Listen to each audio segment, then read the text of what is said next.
I'm Tracy Baxter with today's edition of Record Newswatch. Residents of Greenwood Lake and vicinity had the chance this afternoon to pay tribute to Marine Lance Corporal Scott Lynch, the Greenwood Lake native who was killed October 6th during a combat operation in Afghanistan. He was 22 years old. People lined local streets as Lynch's casket was brought back into his hometown. Funeral services will be held Wednesday at 10 at Holy Rosary Church in Greenwood Lake. Lynch was a graduate of Baker High School in Tuxedo and married wife Tanya prior to his deployment earlier this year. Governor Patterson has ordered flags flown at half-staff Wednesday at all state buildings. The future of the Newburgh Four trial will hang in the balance tomorrow morning when U.S. District Court Judge Colleen McMahon meets with attorneys following last Friday's revelation that a juror had been given a forbidden transcript of a telephone conversation. Judge McMahon calling that an inexcusable error. Options could range from the use of an alternate juror or jurors to a possible mistrial. The jury had been deliberating the fate of James Cromedy, Anta Williams, Laguerre Payan, and David Williams.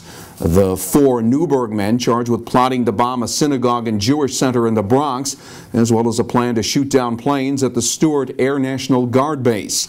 The defense and family members claim the men were victims of entrapment. All four face possible life in prison if they're convicted of plotting to use weapons of mass destruction. It's discouraging data on home sales in the Catskills and Hudson Valley regions. A report compiled by area boards of realtors and released today showed that in September, home sales were down by around 25% in the Orange, Sullivan, and Ulster County regions compared to September of 2009. Analysts point to the less than robust economy and the hangover in the rush to close home sales to obtain tax credits as reasons for the September decline. When you get behind the wheel these days, you need to remember that it's the time of year when deer are on the move, and state police say a motorcyclist was killed Sunday when his bike collided with a deer that had run onto Route 55A in the Sullivan County town of Neversink. It happened at around 6 p.m. State police have identified the victim as 44-year-old Stephen Roth of New Windsor. If you can help it, you'd be wise to steer clear of the Ulster County community of Stone Ridge Tuesday and Wednesday. The state DOT will be doing milling and paving work as part of the ongoing Main Street Sidewalk project.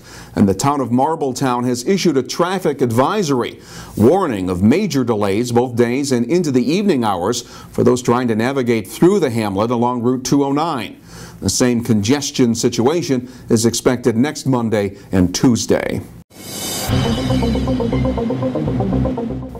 Well, don't be surprised if you encounter wet weather in your travels tomorrow.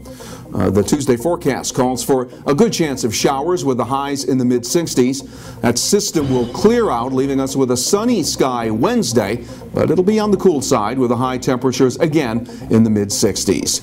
Keep checking back here at Record Online for all the local breaking news and get in-depth coverage in tomorrow's Times-Herald Record. For Record Newswatch, I'm Tracy Baxter.